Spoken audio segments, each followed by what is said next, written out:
friends, Andrew here, hope you're well. It's already been 2 years since Apple launched its popular consumer monitor, the Studio Display, and there's no denying that it's a really beautiful and capable display.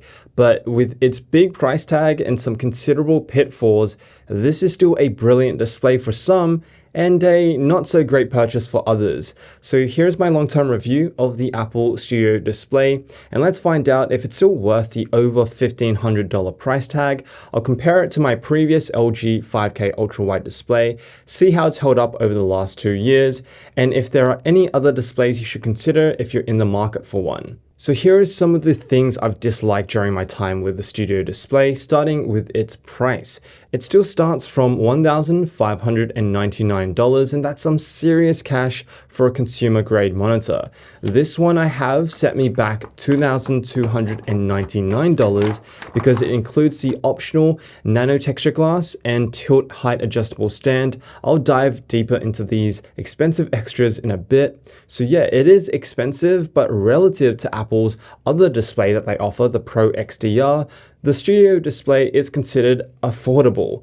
What I haven't liked though is at this price point, it's kind of hard to accept some crucial features are missing, which are available in other displays in this price range. Features like variable and 120Hz refresh rate, local dimming, and even HDR are all missing from this panel. These features would take this panel from great to amazing, and it would help ease the pain when our wallets take a beating. You'd also think that we'd get more connectivity options than just 4 ports at this price.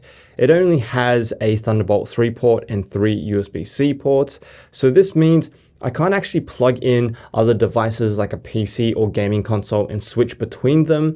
It's a major setback if you had planned to use this monitor between multiple sources for fast switching. Then there is the integrated webcam. I love how discreet and seamless it is, but to this day, it's a really subpar webcam. Apple has attempted to improve the webcam through software updates back in April of 2022. A firmware release helped to improve contrast, colors, and the overall picture. But here's a video sample, and under the best possible lighting conditions, it's actually quite decent, but you're not going to get the sharpness and bokeh effect of a dedicated webcam. The smaller gripes that I have with this monitor include the fact that there's no power button. The only way to turn it off is to unplug it entirely or put it to sleep through the connected device, and there's also a pretty poor response time of 20 milliseconds, which means I always have to expect visible motion blur with fast moving content.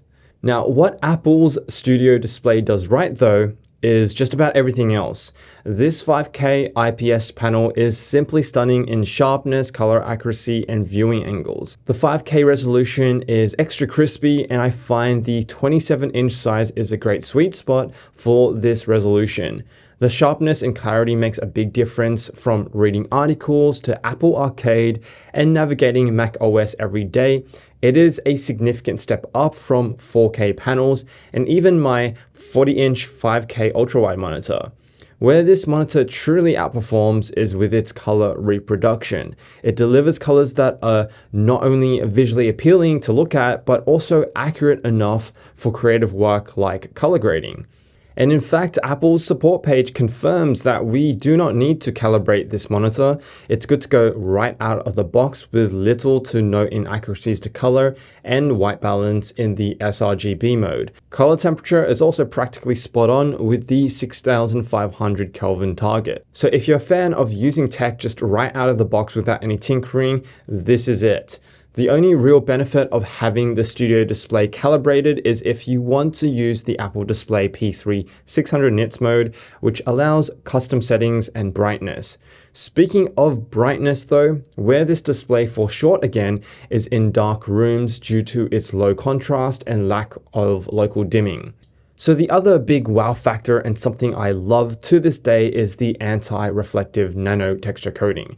It's still an incredible coating 2 years on, and it puts practically all matte coatings and previous anti-glare techniques to shame. I sit right next to large windows, and this space has a lot of sunlight, and so this magical nanotexture coating handles all that sunlight like an absolute boss. You can see here I am pointing a direct light source at and around the studio display, and it dissipates the glare so nicely. No matter which way I view or place the studio display, there are zero reflections, and this is a game changer for viewing comfort and readability. It looks exactly how you want a monitor to look in any lighting condition, and it's just so easy on the eyes. Highly recommend the $300 upgrade, especially if you plan to use the display near bright light sources. The viewing angles are incredibly wide too, 178 degrees wide. This is great for when I need to share my screen, let's say showing a project on screen with a colleague. They'll be able to see close to what I'm seeing. The vertical angle isn't as wide, but still more than fine considering you likely won't be viewing from extremely high or low angles.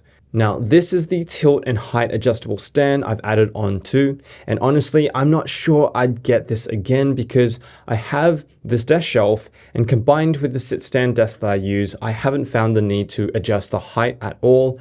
I do adjust the tilt if I'm slouching down or standing up, so I'd probably stick to the default tilt adjustable stand and put the extra money towards that nanotexture glass option. But otherwise, the stand is really nice. It's milled out of a full block of aluminium, adding to that signature look. And speaking of, let's take a moment to appreciate its design. It's aged really well over 2 years and still has a minimal beauty that remains unique to the Studio and Pro XDR displays. Yes, it does have thicker than average bezels, and the panel itself is pretty thick, but honestly, it pulls it off well, and the build quality is exceptional. It feels really sturdy right out of the box.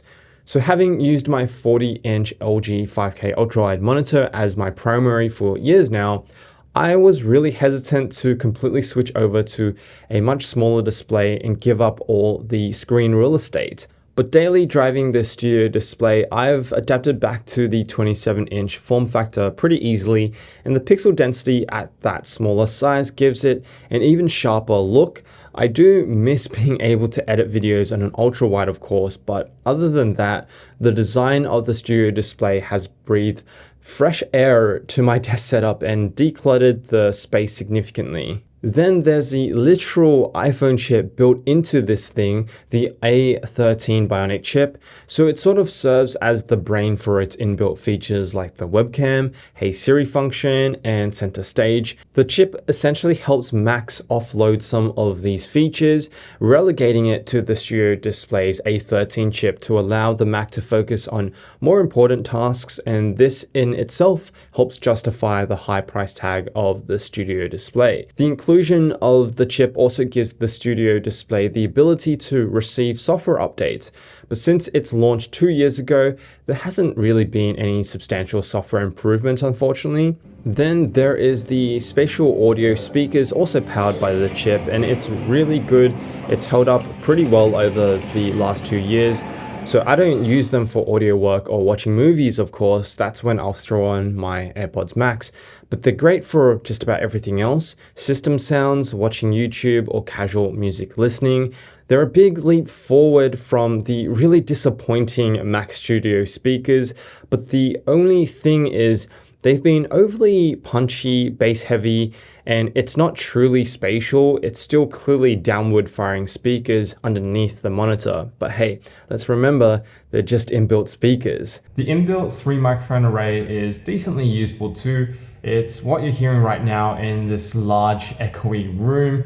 You're also seeing the webcam in action too. So the inbuilt microphone and webcam is what I've used in video meetings if I don't have my dedicated webcam set up. Okay, so 2 years on, and is the Apple Studio display still worth a buy? Well, it's absolutely a first-class display. I think there's no doubting that. It's just likely not the best choice for those on a strict budget, or if you're looking for a display with more ports for versatile usage options.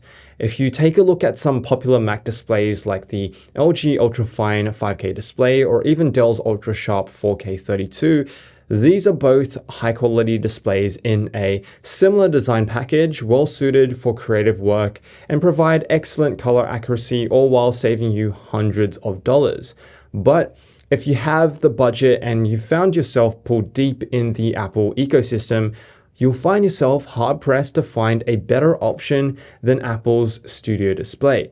It's a monitor that performs exceptionally well, the anti-reflective nano coating is so good, and I still find myself admiring its beautiful integrated design. And if previous Apple displays of the past are anything to go by, the Studio Display should have a long, reliable life ahead of it. And so in some ways, its $1,599 price tag is justified, and in others, it's not. But I think as an overall package, I'm really happy with the Studio Display. And I'd say if you have the budget, and more specifically, you have like good reason to buy the Studio Display, let's say for work, this is a great buy. If you made it to the end of the video, drop the code word comment A13 and let me know yourself what features or improvements you'd like to see in the next Apple monitor. I'll leave a video right here to my review of the Mac Studio, which is quite frankly a great pairing with the Studio Display. And as always, thanks for watching and I'll see you in the next video.